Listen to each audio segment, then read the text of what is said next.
Hello and Assalamualaikum. So I will start the presentation for our research paper. Okay, so firstly, subject of research paper, it's about education, that's our theme. Then moving on is our topic of research paper, blended learning versus traditional learning, which is more effective. Our intended audience is for students, teachers, especially for those two, parents, Ministry of Education, and child psychologists. Our thesis statement is that blended learning is more effective than traditional learning in boosting students' academic performance. And why we think that this topic is a main issue is because that the inconsistency of education system in scholastic institutes throughout Malaysia results in varying academic performance among students. So like what we think that is important to keep students' academic performance consistent is that um, the method of learning, which can keep students' interest um, of learning till the end. Also, another issue is that right now we're having the coronavirus going on and we're in quarantine. So like that further proves our stance in that blended learning is more effective than traditional learning, because at the end of the day our grades are going to be tested and marked is by the effectiveness of blended learning. Okay, so for our main points, we have finalized three main ideas, which are current generation prefers a more pragmatic approach towards learning activities, enhancement of student engagement, and as well as development for 21st century skills. So our refutation is we found out that our opponent says that blended learning is high price. So we counter the argument by claiming that blended learning is actually affordable and that the government has allocated a specific budget for upgrading the education system in Malaysia.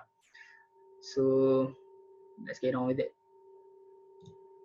Moving on to the first intro. So like in my first intro I stated that um we need a change in our education system, because now we're in like we already in the second decade of 21st century.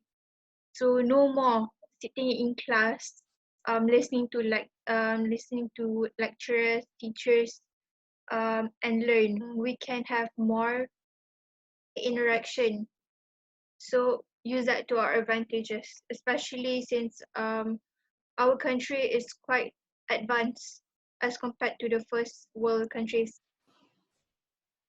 Okay, with the 21st century thing going on, um, it proves that we need this blended learning so we can develop our students and help them to equate the learning skills that are needed. The second issue that I brought up, which is in line with our current situation, is the COVID-19 pandemic. Of course, with this going on, we had to be quarantined. So what happens to our education system? Is it completely halted, temporarily halted, or will it keep going? The obvious is it will keep on going, and that is why we need blended learning to make it work. Blended learning and traditional learning is different in terms that traditional learning, students have to be available in a formal setting with a teacher, and that is where the learning can begin. Whereas if blended learning, you have traditional learning and you can have e-learning, which is the use of modern technologies.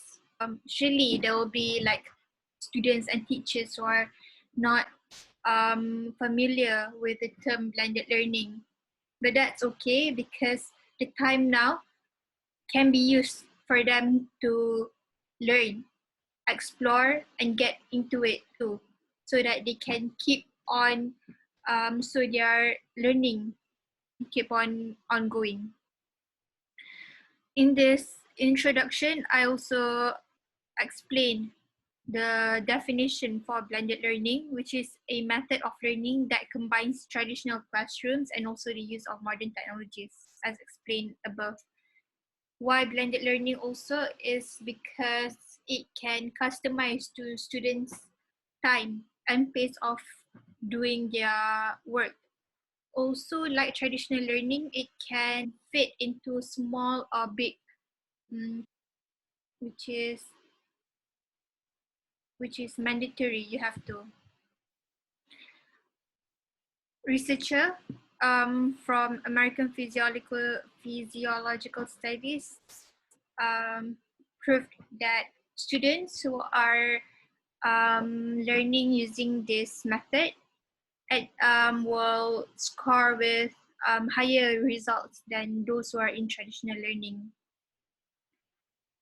So, henceforth, blended learning is more effective than traditional learning in boosting students' academic performances.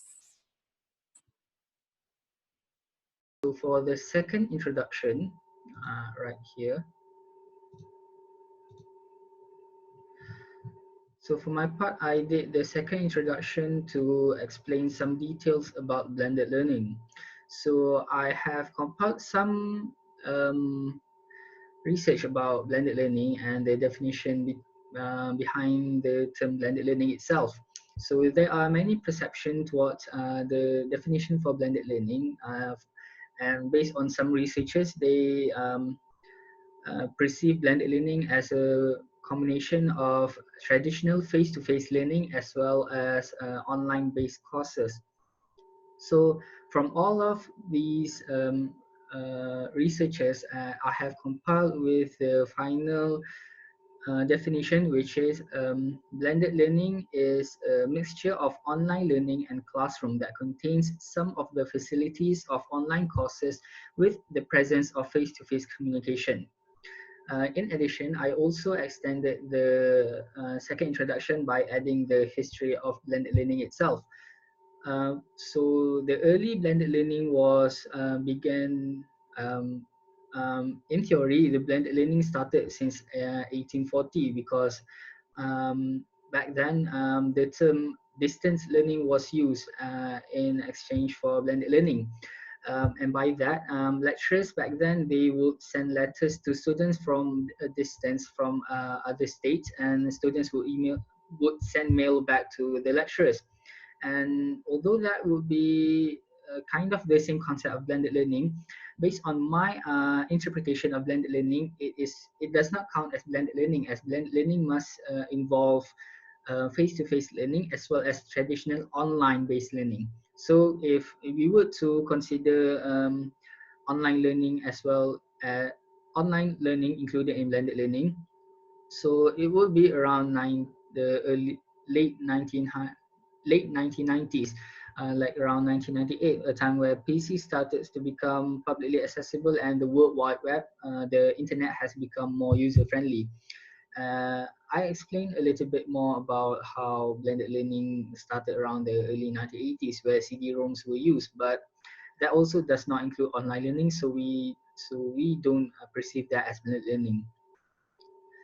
And moving on to the main point one. For main point one, the main point is that we perceive that blended learning is better than traditional learning in boosting students' academic performance because the current generation prefers a more pragmatic approach towards blended learning, towards learning activities. And for this part, I did a research referring to Kozinski in 2017, where he did a study on how students are they tend to be active learners, meaning that they prefer to be engaged in learning experience rather than just attending lectures and listening to them. And according to a survey done by Barnes and Noble College back in 2017, the results shows that 51% of students said that they learn best by doing, while only 12% said that they learn best through listening. meaning that here more than half of the studied students were they say that they prefer to be engaged in learning by basically they say that they are more interested in intuitive learning rather than passive learning. And I also extended this paragraph by relating today's generation with technology. And since today's generation, they were born at the booming age of technology such as smartphones, tablets, and computers, they have a high, they are profound in computer technology and literacy, meaning that personal devices such as smartphones, they are very close to students nowadays, and they use smartphones mostly for entertainment purposes. But taking into context of blended learning, smartphone can also be a device used to for a tool in blended learning. Yeah, other than that, I also said that there are multiple websites nowadays that offers online coursework such as Khan Academy, Schoology, and so on. And these websites, they can be used by students and they can be accessed by students anytime, anywhere, as long as they have internet connection. Meaning that blended learning is more flexible to students, as students nowadays, they have a really tight schedule around their ways. So blended learning provides to be flexible method for them to enhance their academic capabilities. Main point 2 is the enhancement of student engagement towards learning. So student engagement refers to the degree of motivation shown by students during the process of learning. Now this is important because without student getting engaged in learning, then what is the point of learning in the first place? So like there is a gap between the older generation and the younger generation, especially since we're in the 21st century. Students are getting advanced just like how the technologies are advancing. It is important for older generations to keep up to date with what interests students so that their learning session won't be pointless. And student engagement is measured by the extent of attention, curiosity, interest, optimism, and passion.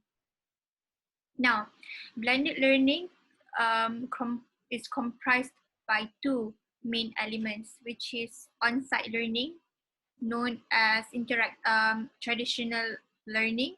Secondly is e-learning, which is solely learning using internet. Now, I have explained what was traditional learning. Yes, it is important because some students, they don't have the convenience of e-learning. Just for traditional learning, I explained the benefits, which is students can be more active participants as they are constantly being asked questions. Introduces a broad way of teaching using resources like blogs, presentations, and whatsoever. Of course, there is a negative side, which according to a study shown, students cannot retain their attention on educational videos for more than 3 minutes.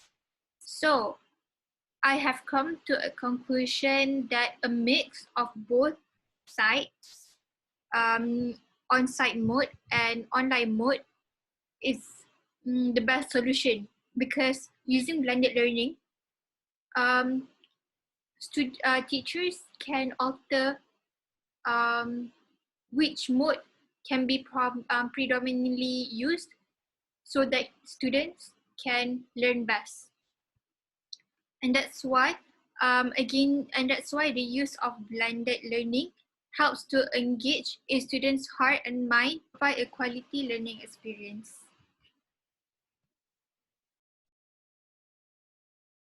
Right.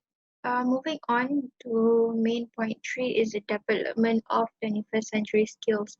Why I think this point is important is because students have to learn how to approach to life issues and solve 21st century problems, because that's how questions in exams will be based on how to tackle modern issues.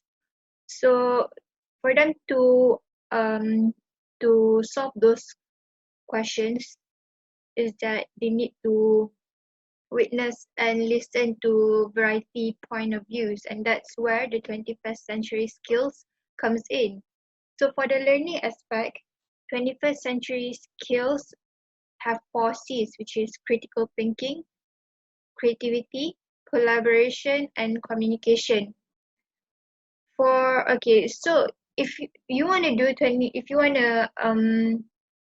to guide your students to equip these 21st century skills, doing on-site learning, on-site interaction won't work as efficiently as blended learning is. So for main point 3, I will relate 21st century skills, developing 21st century skills for blended learning.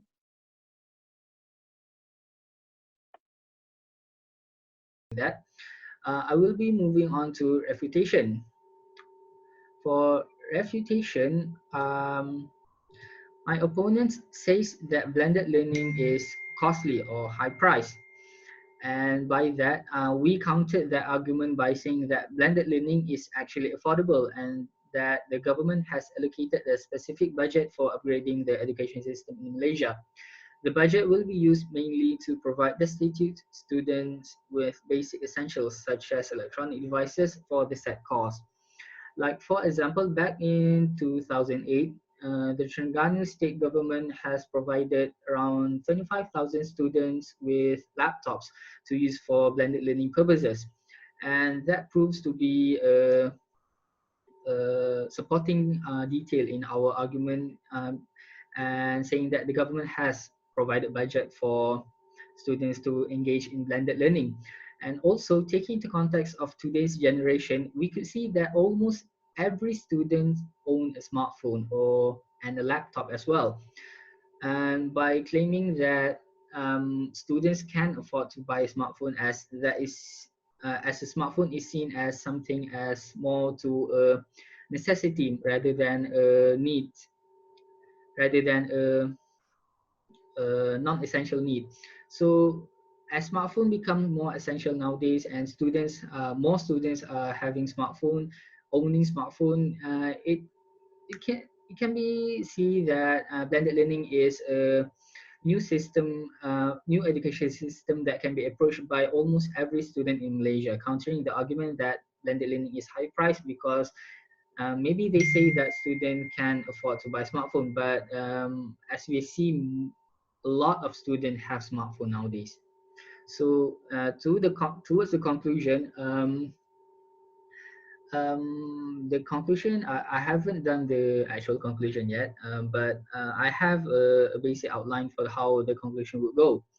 So basically, we would just conclude everything that has been said throughout the essay and claim that blended learning is actually better than traditional learning in boosting students' academic performance based on the evidence and research that we have done. I'm pretty sure that we could conclude the whole entire essay into an argument that could persuade everyone to think that blended learning is actually better than traditional learning. So that is all. Thank you.